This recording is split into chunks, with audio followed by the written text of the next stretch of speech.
Many people thought Ellen was trying to hide her connection to him. Right? It's a similar image to that, right?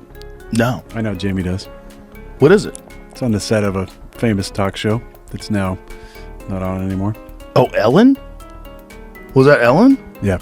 Really? That's right, folks. Ellen did indeed seemingly design until one moment changed everything. In 2004, during an interview on Epstein, but the truth couldn't be more different. You see, according to Joe Rogan and Aaron Rodgers, Ellen was showing off her association with Epstein to the world live every week. Look at it. Oh, well, you know where that is, too. On Larry King Live, Ellen was asked about Rosie. It should have been simple, a chance to support an old friend. Instead, she said, "We're not friends." Everyone knew what was coming. What was the point? Well, the teasing was not supposed to go on that long. Cameras turned off. The Ellen DeGeneres show is facing new allegations this morning of rampant sexual misconduct and harassment in the workplace. The new accusations reported by BuzzFeed News come just 2 weeks after another article on the site detailing a racist and toxic work environment. DeGeneres Resigned her set to be like Jeffrey Epstein's island. Why, though, would she do that? The answer will shock you, because it comes from people who know her inside out. Comedian Rosie O'Donnell and Ellen were close friends for nearly 30 years. But as Ellen's fame grew, Rosie said she watched something change in real time. Ellen started moving into more exclusive circles. Private jets, secret parties, elite groups far removed from regular life. Rosie didn't speak on it at the time. She just watched. Responded Thursday before the new article was published, apologizing and taking responsibility for what happens at the show. Warner Media is also conducting its own internal investigation. Jamie Yukas has more on the allegations. Dozens of former staffers of the Ellen DeGeneres show, which is known for promoting kindness, when I say be kind to one another, I really mean it. Are sharing new details about alleged inappropriate behavior behind the scenes by senior managers. Christy Yandoli with BuzzFeed News broke the story. So former employees who worked on the Ellen show told me that they experienced a range of harassment and misconduct and witnessed a range of it, from explicit comments to behavior and inappropriate, unwanted advances. Before the articles released Thursday night, the show was already facing scrutiny after several former staffers described a culture of racism, fear, and intimidation in an earlier BuzzFeed article. Employees told the publication they were fired after taking medical leave or bereavement days to attend family funerals. Another former employee said she walked off the job after becoming fed up with comments about her race. She said a head writer came up to her at a party and said, "Oh, I only know the names of the white people who work here." In a letter to her staff, obtained by CBS News Thursday, DeGeneres said she'd hoped the show would be a place of happiness, where everyone would be treated with respect, and was disappointed to learn that this has not been the case. She also said the show was taking steps to correct the issues. I've spoken to nearly 50 former employees who worked on the Ellen show. All of them say they found what their experience was behind the scenes to be in contrast to what the show. The teasing was supposed to be just a few episodes, and then I thought that the coming out episode was going to air maybe episode 10, something like that. Rosie later said that moment broke her heart completely. From then on, Rosie made it her mission to expose what Ellen was really like. She said she knew things about Ellen's new life that most people didn't. Private trips, secret gatherings, and eventually, conversations started pointing toward connections with Jeffrey Epstein and his circle. As more Epstein-related documents became public, Ellen's name appeared among hundreds of high-profile individuals listed across records like flight logs, communications, and interviews.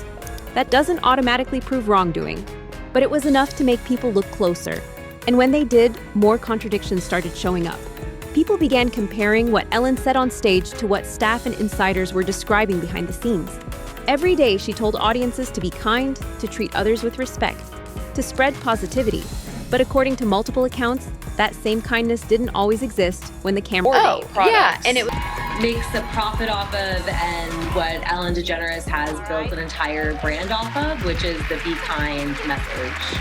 Then came internet theories tying Ellen to controversies like the Wayfair pricing scandal, where expensive cabinets were listed online with names matching missing children. There was a conspiracy theory that surfaced in 2020 that some furniture on Wayfair had human names and prices well over what the furniture piece would be worth. Think $9,000 for a wooden table. The furniture had similar photos with just different girls' names and different pricing. Would a global trafficking ring really use Wayfair.com as their front, given it's literally hidden in plain sight? No, I remember that. I fully believe that. Me too. I'm sorry, okay. It was an Ashley table for 20 grand. Then No, 100%. literally explain it because it doesn't make sense. It doesn't make sense. There weren't one. There was like 4. It was like pillows for like $20,000. Yes. Yeah. Oh my gosh, that was crazy. That was wild. And I fully believe that. I can't believe that nothing. The names. If there was like something where the code of the product, you look it up, and then it was literally the code of a missing person with the same name. Yeah. So like, for example, if it was the Ashley table and then the SKU number on the Wayfair website, you look it up, it's like Ashley Fernandez missing since whatever. Literally in plain sight. Sorry? Yeah. Okay. And why is it so expensive? And the people that are like, okay, would Wayfair really use that as like a front for human trafficking? You guys are stupid. Why is the Ashley table $13,000 when the same table is on there for $90? Riddle me that, Wayfair. Or the people that are doubting it. It's like, 100%. explain that. Never happened. No, me either. And I remember Wayfair came out with like a super snarky remark of like, this is stupid, basically. Just like gaslighting everyone. And I'm just like, I don't believe you for a second. These claims spread widely, but they remain unproven and heavily disputed. Still, the speculation didn't stop there. Some people began saying that Ellen didn't just build a normal TV studio in Los Angeles. They claimed it looked like something much deeper, almost like a copy of a private space tied to Jeffrey Epstein. Same kind of layout, same strange atmosphere. To them, it certainly didn't feel random. Look at it. Oh, well, you know where that is, too. Wendy, for having a toxic work environment, she lost sponsorships, business deals, and public trust. She immediately tried to apologize, but people who had... For me, I was there, the first hire in 2003. I was brought on to book the human interest guests, not celebrities, but, you know, people that were newsbreakers. And when I would go into pitch Ellen, who we have on the show today for our production... Right? It's a similar image to that, right? No. I know Jamie does. What is it? It's on the set of a famous talk show that's now not on anymore. Oh, Ellen? Was that Ellen? Yeah. Really? Just look at the temple and then look at the... Let me see Ellen's background. What? Oh, similar. That looks like a building, though. Like sure. Yeah. Is that a building in LA? That might be a building in LA. Right, but I mean, it's supposed to be a background of... Yeah. That's strange. Right when that talk started spreading, Rosie O'Donnell began making moves of her own. Subtle at first, but clear enough for people paying attention. And according to those watching closely, Ellen understood exactly what that meant. Everything she had built, her image, her power, her connections, suddenly felt like it was in danger of falling apart. What happened next looked like panic. Now, Ellen had dealt with backlash before. When the Ellen DeGeneres show got exposed in 2020 meetings, she looked away. She showed no interest with any of the news-breaking stories. Now she admitted something important. It's normal for pitches to get rejected. That part didn't bother her. What bothered her was the tone. She described having to walk on eggshells around Ellen. During pitches, there would be comments like, "What am I supposed to talk to them about?" Or, "I don't have anything to say." So the team would step in and do extra work. Conversation with them. So this is lowering herself to interview Ellen. I mean, Oprah can interview kings and queens, and I love Oprah, I miss Oprah, and for her to interview Ellen, it's like, not like bah humbug on my end, because I just did my job and went home. But I feel that for the guests, it was bad goodwill for them. They just really were not able to connect with her. And as a host, worked with her were not speaking up. Now, Hedda Muscat was a producer at The Ellen Show in its debut season, and she joins us now from Los Angeles. Good morning to you, Hedda. What do you think of the news? Has this come as a shock? Hi. No, not a shock at all. The viewers have spoken. Her ratings have been in the toilet for a long, long time now. Her show has not been fun. It has not been interesting. And she's not really, by the way, stepping down. The viewers fired her. Right. Okay, so sort of television can be all smoke and mirrors, can't it? But all of this controversy recently has it given viewers an insight into the real Ellen, and she's sort of not as nice as everyone thinks? Absolutely. However, I want to give the viewers more credit. I don't think the show's demise is because of the viewers' loyalty to the employees, because let's face it, as employees, we endure hardships in the workplace all the time. I think the viewers are disappointed in the phoniness that she's been projecting as this nice person. So I feel that the viewers feel duped in a way, that she's not this nice person. And they're not going to the viewers are not going to put up with the backstage racism that goes on and the backstage bullying that goes on. So I think the viewers have woken up, finally. So you've been there, Hedda. Remind us what you went through. So writing full outlines, preparing everything in detail just to make the interviews smoother. But even then, she said the guests often left feeling bad. But we had to walk on eggshells with her, because when we would be pitching, her snide remarks would be, what am I going to talk to them about? I don't know. I have nothing to say. I don't know. So we would write the whole outline for her, and then the guests would walk off feeling like crap. So it wasn't goodwill for the show. However, she loved kissing ass with all the celebrities. And she really was not in a position to interview the real people, because she really couldn't carry a conversation. Look at Oprah, everybody, look at you guys. Your guests, no matter how big or how unknown they are, they connect with you. Yeah. Look, Ellen is going, you mentioned Oprah. Ellen's going to sit down with Oprah tomorrow in the US. This is going to be, and Oprah's a good friend of hers as well. So is this going to be more sugarcoating? I look forward to seeing the interview, and frankly, I'm very disappointed that Oprah, why? Who cares about Ellen anymore? Gee, you're pretty scathing, Hedda. Ellen has said this is not the end of her TV career. She just doesn't see her show as a challenge anymore. And she's signed deals with Discovery. What do you think will happen to her now? Well, I'd like to see her work on a farm where she can relate with all the animals and the pets and the dogs and the cows and the pigs, because she can relate to animals far more than she does with people. I was not able to have any connection with her, make any eye contact. And here's the thing, it's not just me or three of us. There were over 100 employees over the 19 years that walk away with this sickened feeling, about working there. As much as I loved my job as a booker and producer, I was almost relieved when I got fired, because it was like I want to take a shower. It was like a whole new dawn. Now, Ellen realized that these allegations were something that could turn into a serious legal situation. Something that could affect her money, her assets, everything. So she moved fast. Instead of holding on to her luxury items, she started selling them quickly. Not slowly, not carefully, quickly. Reports say she offloaded around $10 million worth of art. That included pieces from Jean-Michel Basquiat, whose work usually sells for huge amounts, and sculptures by François-Xavier Lalande, each worth close to $1 million.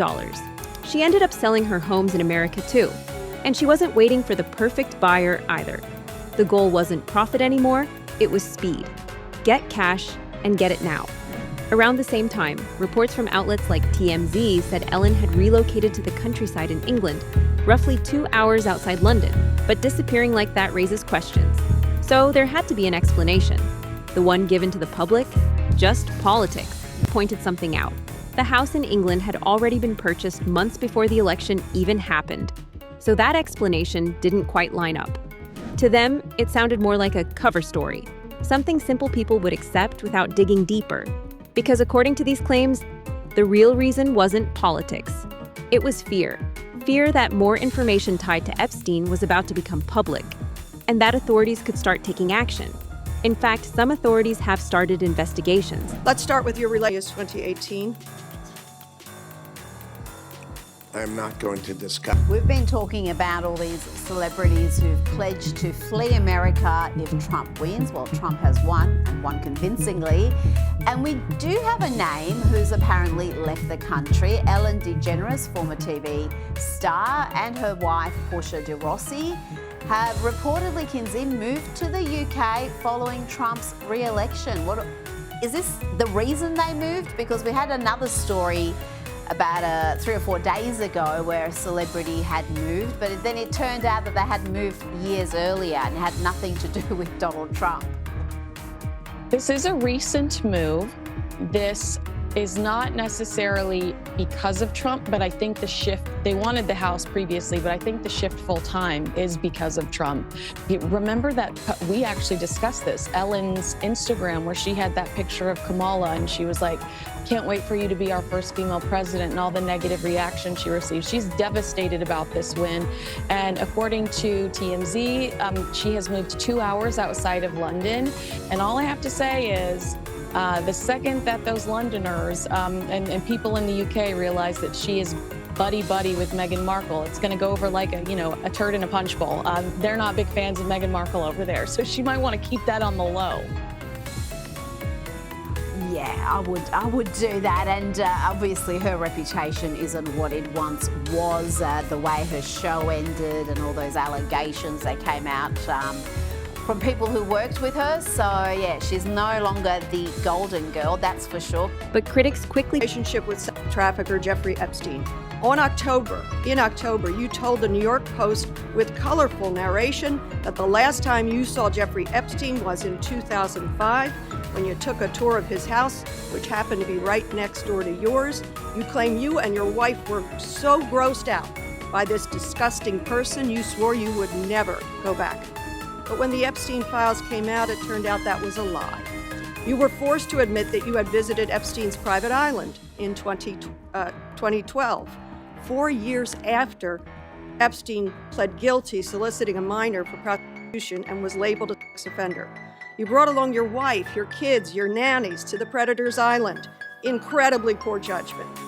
But that even wasn't the whole truth. It turns out that 5 days after visiting his island, you and Epstein signed a business deal together. As co-investors in a digital advertising company, Adfin, an email showed you stayed in touch with Epstein about this deal as late as 2018. Secretary Lutnick, why did you lie to the New York Post about your relationship with Jeffrey Epstein? Oh, I did hear that. Please don't repeat your gracious offer to speak behind closed doors. That's conversations I have with the president, that is. And if that happened, not under oath, without the ability of this committee to question you. The American people wants to know, why did you lie about your relationship with Epstein? House Oversight Committee and I have agreed. We are will the spend appropriate the time reclaiming my together. time. I do not accept that answer. We've heard that one. We are our own committee. We have our own reason to test your credibility and veracity. Please answer the question, why did you lie to the Post? I have voluntarily agreed to spend the time and talk about it. I reclaim the time. Let the record reflect you're dodging the question. The cover-up continues. You know what? In your conversations with the president, is the president concerned about your continued relationship that you had with Mr. Epstein as recently happened? Everything she owned could be frozen. Her accounts, her assets, all of it. So the timing of those sales looks he was put in a difficult position. Reports say he was asked to publicly defend Ellen, to reassure everyone that things were fine. Later, his wife shared that he may have been dealing with a lot of stress behind the scenes, that he had a project that could have revealed details about her very suspect. Brad Garrett said her behavior was already known in Hollywood. Leah Thompson agreed. Margaret Cho and Dakota Johnson said the same thing. None of them were surprised. According to them, this wasn't a one-time issue. It was common knowledge behind the scenes. But no one spoke up earlier, because in Hollywood, speaking out can get you shut out. And then there's the human side of all this. Stephen Twitch Boss had been part of Ellen's show for years. He was known for his positivity and energy. But when the scandal hit experiences and that world. In fact, when interviewed about why she broke up with Ellen in the first place, her responses were nothing short of shocking. I'm here to speak the truth about a time that happened that's important to know. Okay. Did you ever try to reach out and make peace with Ellen? You know, every day of my life with her was reaching out to her to make peace. I think it was a very difficult thing for her to trust that I was a woman who could fall in love with a woman without being gay. And I think that was a lot to process. So I tried to make that process as simple as possible by quitting Hollywood, moving to Ojai, growing gardens, starting to write and direct, which I did with her and Sharon Stone, a movie of all things called Misconception. And nothing would satisfy her soul.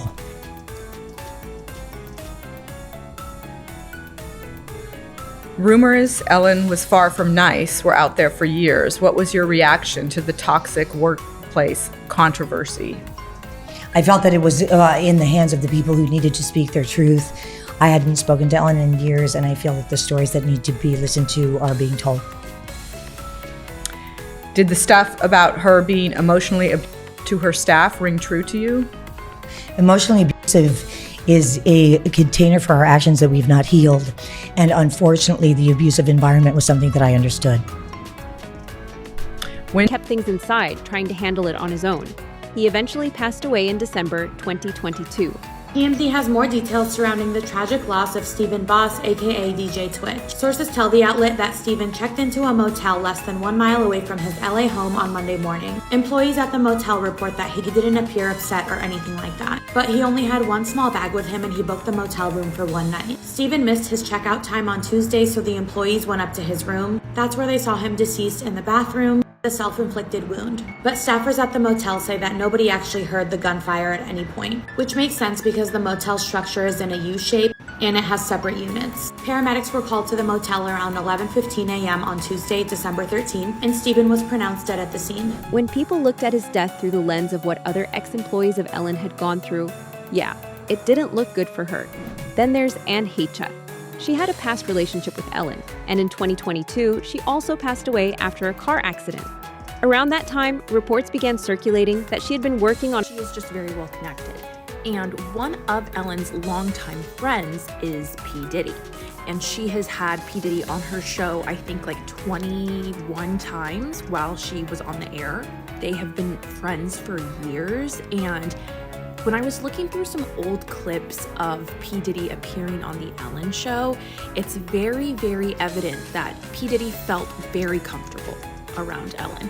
He felt very comfortable to say certain things in hindsight that are massively incriminating, and just goes to show you how untouchable P. Diddy felt that he was, because everyone knew what he was doing. Everyone knew what kind of man P. Diddy was. When did you know you needed to break things off with Ellen?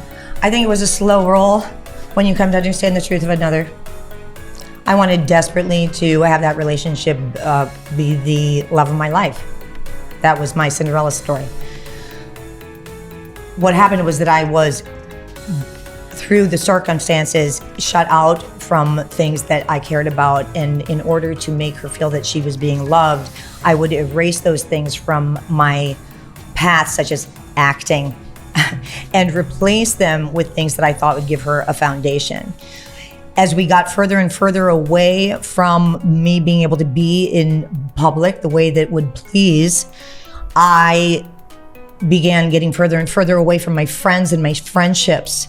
And one of the things that concerned me very much was that I was beginning to feel shut off and shut down and shut away. And if this answers the question, when I told Ellen that I needed to have friends, she said she did not want to have a girlfriend that needed that. And that is the day I left. That added another layer of mystery for those following closely. Her connection with Sean Diddy Combs also came under scrutiny. On-air jokes and conversations that once seemed harmless started to look different to some viewers, especially those who believe she helped keep certain powerful figures in the spotlight. Currently working on the Ellen DeGeneres deep dive, which has turned out to be like the mother of all deep dives. Had no idea what a beast this was going to be, but it should be very interesting because of just how many strange connections Ellen has in the entertainment industry with other celebrities. I want to show you guys a couple clips from P. Diddy on the Ellen show that I found particularly interesting. This first one is when P. Diddy and French Montana both appeared on the Ellen show. This is really a special relationship, so this is big for both of you, but how did you come together? Love. Okay. From the clip I'm about to show you, it is pretty evident that P. Diddy is not sober while on the show, and there is an awkward interaction between French Montana and P. Diddy that was just very bold. Whoa, boy, welcome to the show. What's up, big brother? I'm sorry, I had to pause it for a second because what was that? Why did he do that? I mean, on a website or like what is that? Yo, man, check this out. We made it, man. Yeah. All the nights we talked about being on the couch together, we here. Look, right now, being in the present. That's Ellen right there.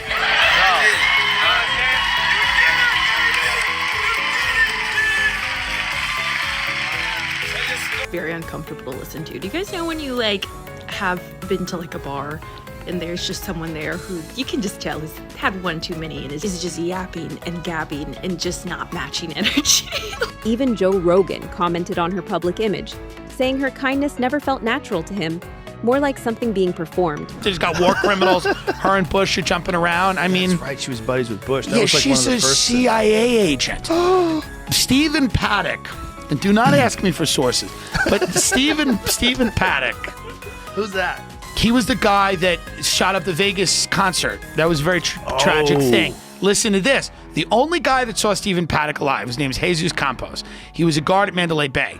He got interviewed nowhere else. You know where he got interviewed in the beginning? Ellen. Really? Weird. And then they went on, if you could find that clip, they went on with a weird like diagram of how it happened, and Ellen's like showing. Finger. Like if that was you, if it was your show, the Tim Dillon show, wouldn't you just point? Yeah. This is also a giant screen behind her, so they could have just put it on that screen. So, but she's using this thing. I find it very strange. I don't know why. Wait a minute, those aren't real palm trees? No. Yeah, I know that street though. I know that block in Beverly Hills that she used. How weird is that? I don't know why they're doing this on a daytime talk show. Let's keep it running. Look at it. She's dressed like Colonel Sanders. Not Colonel Sanders. She's dressed like Sergeant Pepper. This guy looks like a. But for many people, it's the people out, not like an emotional, like, how are you feeling? How are you holding up? It was a weird diagram of like, and then he went to the left and to the right. It was very strange to look. What the hell's going on? This is a daytime show. Which is the Paddock guy? There's two guys there. The chubbier guy is the Jesus guy. And now Ellen is doing a thing of how the shooting happened. Look how she's got like an antenna from someone's Buick that she's popped off and she's using it as a pointer. But why the hell is this happening on like a daytime show where this is weird? Where'd she get that pointer? I don't know. She stole it off. She stole it off an intern's car. Why wouldn't you just use your? Still raise questions, because in those elite circles, access isn't. Member of her staff. What kind of outfit is she wearing? I don't know. She wears those weird like militant lesbian that should tell you uniform. Something. Yeah. When you stack all of that together, it starts forming a pattern in the eyes of critics. Meanwhile, media coverage tried to calm communications and records. That part is true, random. Being around those environments usually was long rumored to have Mossad and CIA links.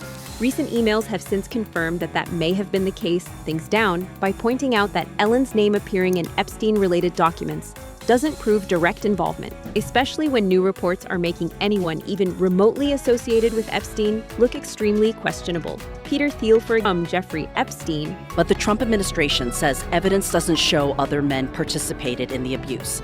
Some level of connection. From the FBI, there are a dozen times where victims told the FBI that Epstein facilitated sexual encounters with his rich and powerful network. An old film producer, a former prince.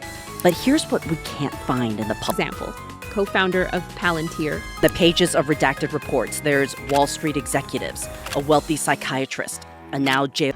She was one name among hundreds listed in logs, especially since those emails happened to be to and from. But the files show little sign of any follow-up by investigators. A CNN review of the DOJ's own publicly released Epstein files finds more than... What does justice at the end of the day look like for you? Before we can even get to, to prosecution, we need investigation, right? And so, unfortunately, what we're seeing right now is that there's been so little investigation. Public files. Much evidence of further investigation after those women spoke to the FBI. There is no credible information. None. If there were, I would bring the case yesterday that he trafficked to other individuals. To the DOJ. Anybody with evidence, come to the FBI and tell us. Victims did tell the FBI. Annie Farmer is an Epstein survivor. She says she was sexually abused by Epstein and his partner Ghislaine Maxwell when she was just 16. She's joined House Oversight Committee ranking member Robert Garcia in a public push for more accountability. This is about some of the most powerful, wealthiest people believing that they can just get away with anything. And they empowered Jeffrey Epstein to be that person. The files reveal how Epstein built a trafficking ring. The victims were teenagers or young women who needed money and influence. The girl that meets Jeffrey starts off with giving him a massage. The more you do with him, the more you make. In this 2021 report, a victim told the FBI she believed they trafficked me. She says Epstein sent her to have been a good person. And if Ellen has repeatedly come up in the Epstein files, whilst having a separate set of horror start their lives, Epstein paid for gifts and exotic trips to his Caribbean island for parties. Victims told the FBI at first he seemed harmless. One victim told the Palm Beach Police Department 2 decades ago how Epstein would groom his victims. Allegations following her. It becomes hard to argue against the theories about her flying around today. Dr. Henry Jarecki, a renowned psychiatrist who could help her with college. This is Jarecki, pictured here with Epstein in the files. With all that said, it's increasingly obvious that anyone in close association with Epstein certainly could not. What do you think the truth is, though? Let us know in the comments.